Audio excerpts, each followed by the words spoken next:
1월 12일 화요일 은총의 숲 새벽 묵상을 시작하겠습니다. 오늘의 성경은 에베소서 3장 9절 10절 말씀입니다. 영원부터 만물을 창조하신 하나님 속에 감추어졌던 비밀의 경륜이 어떠한 것을 드러내게 하려 하심이라. 이는 이제 교회로 말미암아 하늘에 있는 통치자들과 권세들에게 하나님의 각종 지혜를 알게 하려 하심이니. 에베소서는 교회가 성경의 중심이라고 말합니다. 하나님의 구원의 경륜을 이루는 가장 중요한 장입니다. 에베소서는 교회에 대해 세 가지를 말씀합니다. 첫째, 교회는 역사의 중심에 있다. 9절을 보십시오. 영원부터 하나님 속에 감추어져 있던 비밀의 경륜이라고 말합니다. 이는 하나님의 영원하신 뜻입니다. 다른 세대에서는 알려지지 않았던 비밀입니다. 그 감추어졌던 비밀이 예수 그리스도의 역사적 사건을 통해서 이 땅의 교회로 그 모습을 드러냈습니다.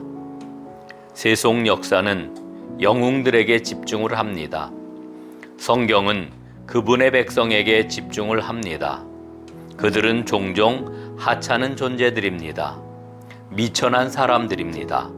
하지만 무명한 자 같으나 유명한 자입니다. 세속 역사는 전쟁과 전투와 조약과 업적에 초점을 맞춥니다. 그러나 성경은 교회에 집중합니다. 교회는 국경선이 없습니다. 온 세계가 그리스도의 소유입니다. 하나님의 나라는 결코 끝나지 않습니다. 둘째, 교회는 복음의 중심에 서 있다. 많은 사람들이 복음을 반쪽만 이해하고 끝내려고 합니다. 그리스도가 나를 위해 죽으셨다. 맞습니다. 하지만 여기에 두 가지 의미가 있습니다. 나 같은 죄인을 구원하셨다. 그리고 새로운 인류를 만들어내셨다. 우리는 죄에서 구원받았을 뿐 아니라 하나님의 가족으로 입양이 되었습니다. 교회는 복음의 결론입니다. 복음은 새로운 삶과 새로운 사회에 대한 복된 소식입니다.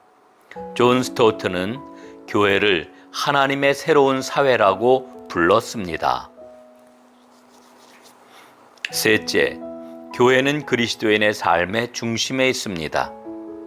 바울은 13절에서 이렇게 말합니다. 나의 여러 환난에 대하여 낙심하지 말라. 이는 너희의 영광이니라. 바울은 고난을 영광과 결합시킵니다. 바울은 하나님의 비전을 이루기 위해 어떤 고난이라도 치를 각오가 되어 있습니다. 그 비전이 무엇일까요? 교회입니다. 그리스도와 교회는 동일합니다. 다메섹 도상에서 바울이 들었던 예수님의 음성이 생각나시나요? 사울아, 사울아, 네가 어찌하여 나를 박해하느냐? 바울은 성도들을 박해했는데 주님은 왜 나를 박해하느냐고 하십니다. 주님께서는 자신과 교회를 동일시한 것입니다. 교회는 하나님의 구원의 목적입니다. 교회는 그리스도인의 삶의 중심입니다. 그러므로 우리는 늘 세 가지를 확인해야 합니다.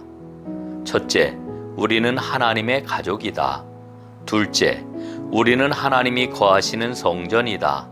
셋째, 우리는 하나님의 도구이다. 그러므로 우리는 하나님의 새로운 사회에 대한 비전을 갖고 하나님의 새로운 사회를 세상에 보여주어야 합니다. 교회가 왜 성경의 중심이고 복음의 핵심이라고 생각하십니까?